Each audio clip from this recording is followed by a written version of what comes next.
Hey, Wayne here, and today I'm riding the brand new HappyRun G70. Let's check it out.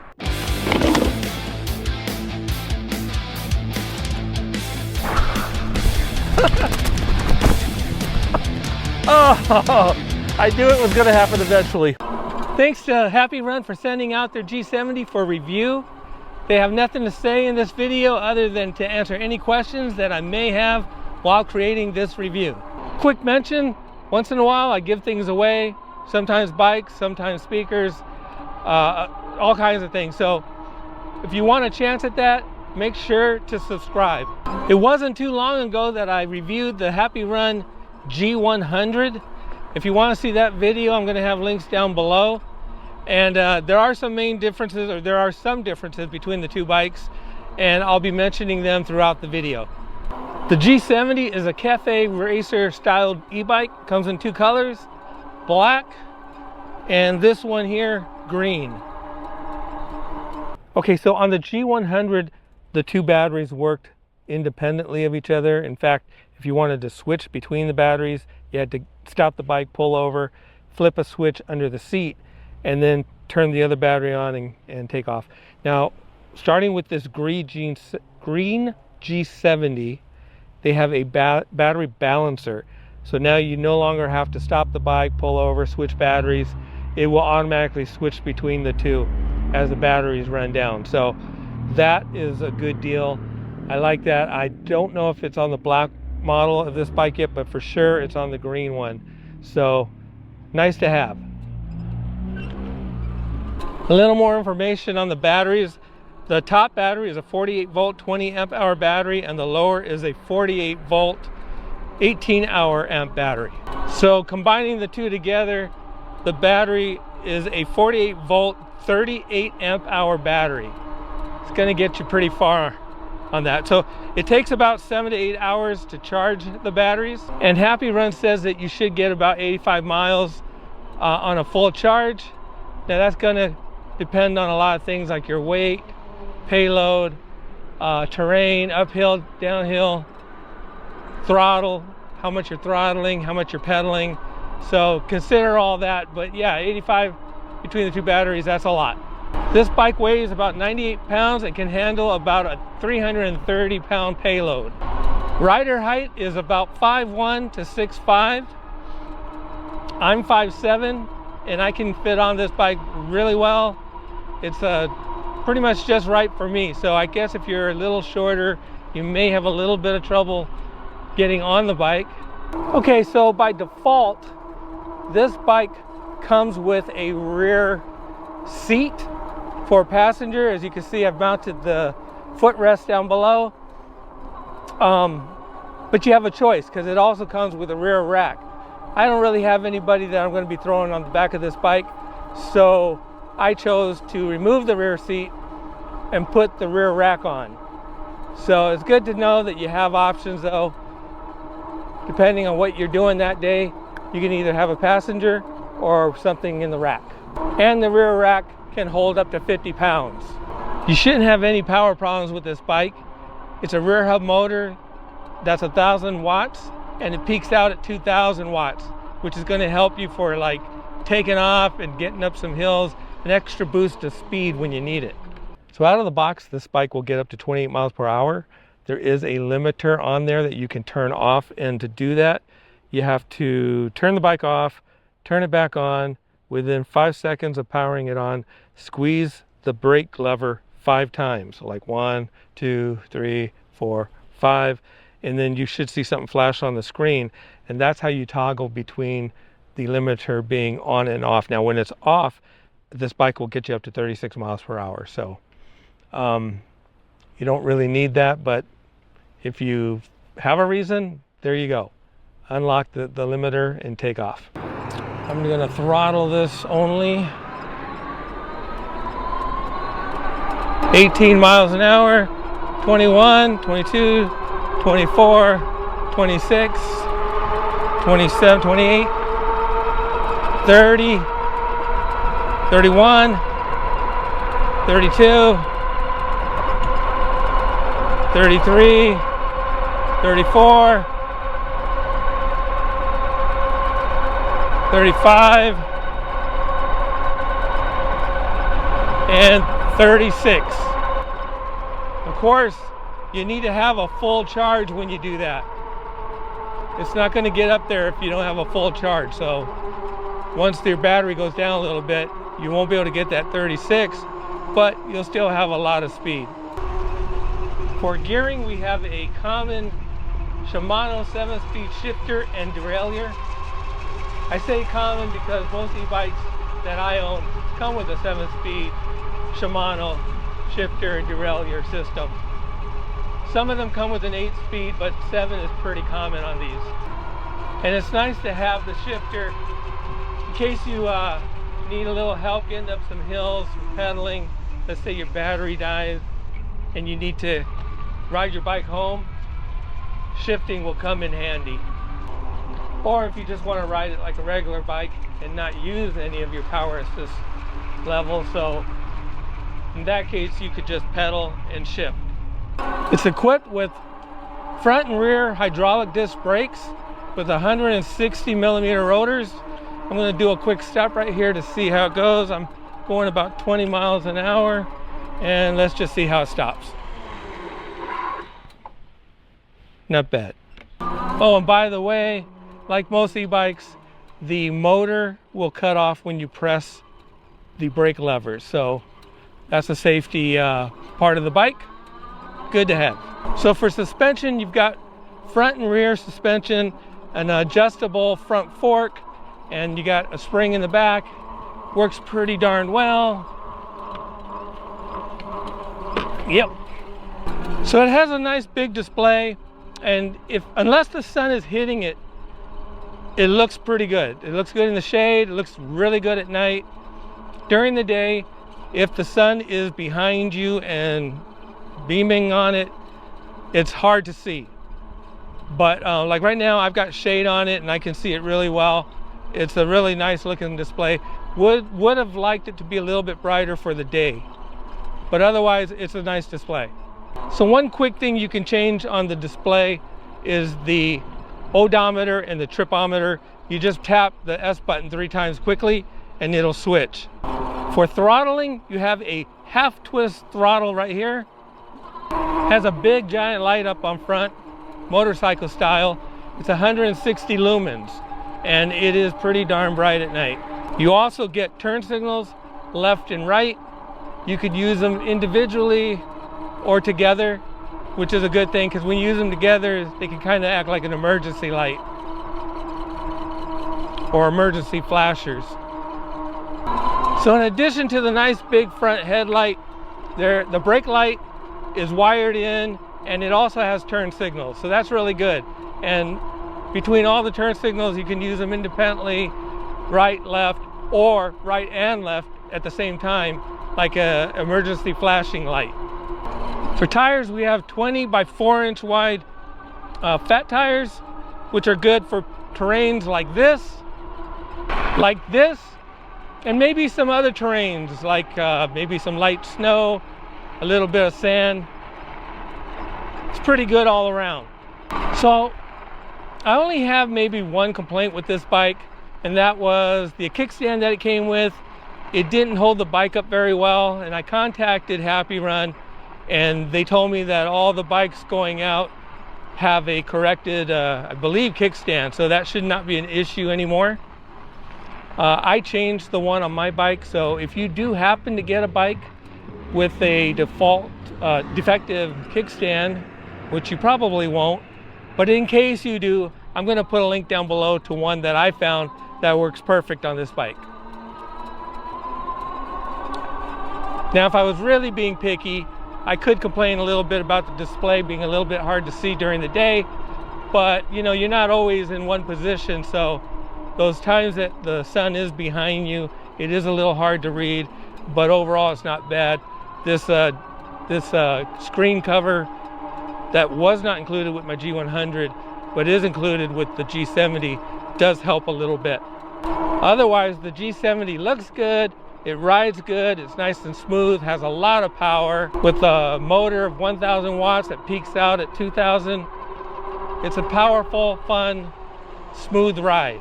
Got a nice bright light, turn signals that you can also use as flash, like a warning emergency signal.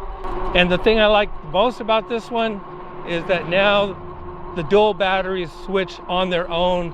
You don't have to do anything. You don't have to stop and get off the bike. You can just keep riding and riding and riding. So if you like the HappyRun G70, check out my affiliate links down below. It doesn't cost you anything to use, really helps out the channel. Thank you very much for that. Sometimes there are coupons or discounts built into the links, and if they're not there, then sometimes there's a coupon code. If HappyRun gives me one, I will put it right next to the link so you know what to use at checkout. Grab yourself one, get out there and ride, and I'll see you on the next one. Well, another fun bike from HappyRun. Looks good, long lasting batteries, 2 of them running together. You don't have to stop and switch them, change them, turn one off, turn one on. They just run together. You can replace the rack with the seat. The seat comes by default with the bike, and this is one of their free gifts, at least it is for right now, that they throw in with the package. So I chose to do this because I never have anybody running on the back of my bike or riding on the back of my bike. And the footrests are there, and they will stay there just in case. You never know, right? So it's a good bike, and it goes up to 28 by default, and you can turn off the limiter to get up to 36. Let's get the HappyRun HRG70 unboxed and assembled. To get the handlebar installed, you're going to want to remove these 4 screws, which I've already pre-started here to make things a little quicker. Put the handlebar on, put the screws back in. So there, I've got it started. I'm going to go top corner, lower corner, across from it. And then I'm going to go up. And then across from that one. So as it gets a little bit tighter and it'll stay in place a little bit, go ahead and line that up. I like my handlebars to have the grip there. The brake lever is pointed a bit downward, so I'll probably put it about right here and tighten it up, and the handlebar will be done. There's a couple things you're going to need to do before you install the front tire and wheel onto the bike, and that is you got to put some air in it.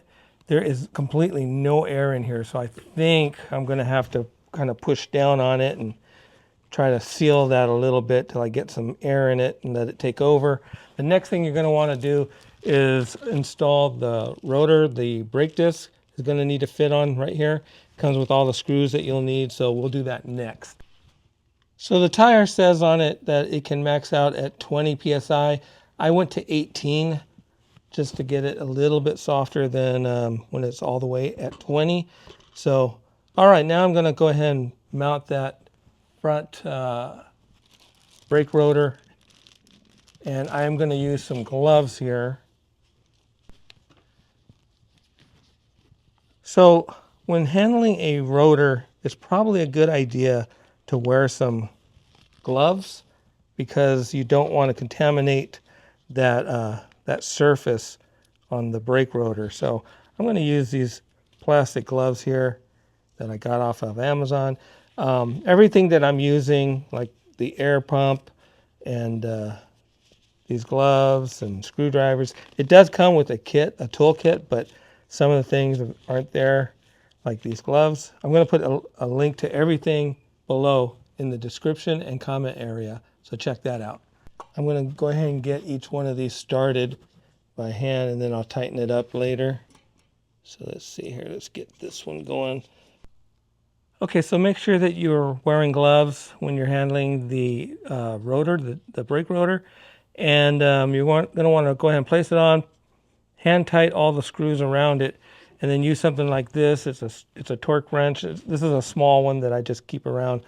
You have larger ones that you can use, of course, but I'm going to go ahead and use this one. I've got it set to 4 Newton meters of torque, and we're going to go ahead and tighten this up. There's one, and go crisscross. There's two. Get this out of the way. And then just keep going crisscross and get it nice and tight. And the brake rotor and tire and wheel are all ready to be mounted onto the front fork of the bike. If you don't have anybody to help you lift the front fork so that you can get the wheel mounted into the fork there, you can always turn the bike upside down, and that'll make it a lot easier to install. Don't forget to remove this plastic piece right here. It's a spacer for the brake pads. You're going to want to put the brake rotor or disc right in between that. Before mounting the front wheel to the front fork, make sure that you loosen the bolts on both sides and pull the washer out of the way, and then line it up with the front fork on both sides and just drop it in. The front rotor brake disc should have fit right in between the brake pads, so you're ready to just tighten this up, get your 15mm wrench out, tighten it up real good, and you're ready to move on to the next step. But quickly, I'm going to show you what it should look like when the front disc slides in between the brake pads. Okay, one of the easiest parts of the bike to install is the front fender. Just go ahead and place it on your front tire there. Remove the screw and bolt. Keep the washer on this side. Place the fender over the fork here. Line it up with that hole. Put the screw back through. Get the rear nut started. Then take your tools, your wrench, your two wrenches, start to tighten it up a little bit, adjust it if you need to. I like it a little bit high up there. I'm going to use my knee on the back part of it to hold it in place. And start tightening this up a little bit. And actually, yeah, right there, that looks good. So I'm going to go ahead and tighten this up a bit. Might have to adjust a little bit, make sure that stays centered. Tighten it up, and then we can move on to the next step. Okay, the lights can be a little bit tricky, but you're going to loosen the screws on here and bring these out. And you're going to wind up tightening them up in a little while. But first what we're going to do is we're going to take the turn signals and you're going to unscrew this part here. Remove it. Slide this through. Push the turn signal through that little frame there. Put the screw or the nut back on. And then hand tighten that. We'll tighten it up a little bit more in a little while. And then do the same with the other side. Once you have those in place, go ahead and plug these red plugs together. Now if you get it wrong, don't worry about it. You can just unplug it and plug them back in if you have the right and left incorrectly plugged in. But we'll check that later. So now to get to the headlight. The headlight is a little bit, that's the part that's a little bit tricky. So I'm going to go ahead and put this frame on the front of it. I don't think there is a wrong or right way to do it, but I'm putting the cable on top. So I'm going to take the washer that we removed from it, and I'm going to put it on one side first. And then what I can do is I can kind of put my thumb in here and hold it against the light to give it a little tension so that that washer doesn't fall out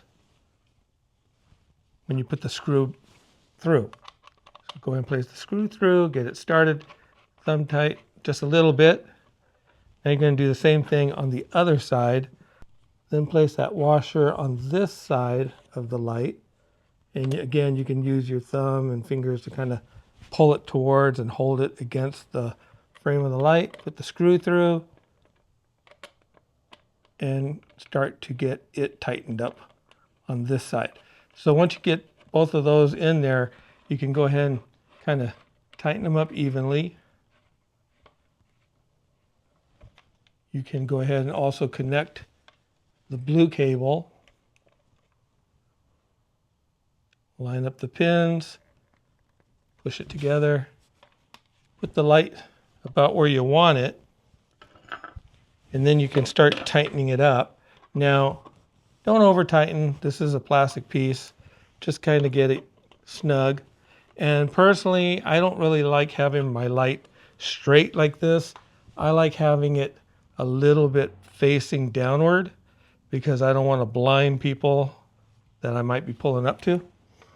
And I just want to see ahead of me. So go ahead and tighten both sides up. Like I said, don't over tighten. You should be able to kind of move it yourself if you need to. And then once that's done, you're going to want to go ahead and get a wrench, stick it in the sides here, and tighten your turn signals up. So go ahead and get all that nice and tight, and we'll move on to the next step. Okay, so now we're going to install this rear pad for the back of the seat. Keep in mind this is only good for up to about 50 pounds, so it'll be good for a small kid, not an adult. So let's go ahead and remove it. Now you can use that wrench that was supplied with the bike. I already loosened these, so we don't need it. So you're going to loosen those two, raise the seat up, and there's the two screws will, at least on this one, they will continue to connect to the bike. Put the screws through this back pad. Take those nuts that you removed off and screw them back on. Do that to both. Use your wrench to tighten it down real good, and we will move on to the rear brake light and turn signals. Keep in mind when you're screwing these in that there are two more right here that are loose. At least on my bike they are. I'm going to have to tighten those up as well. So make sure you tighten all four of these. I think they left these loose on purpose so that you could raise the seat up without actually having to remove it when you want to install that rear pad. Okay, now for the rear brake light and turn signals, just turn it around, remove the two screws that are on it,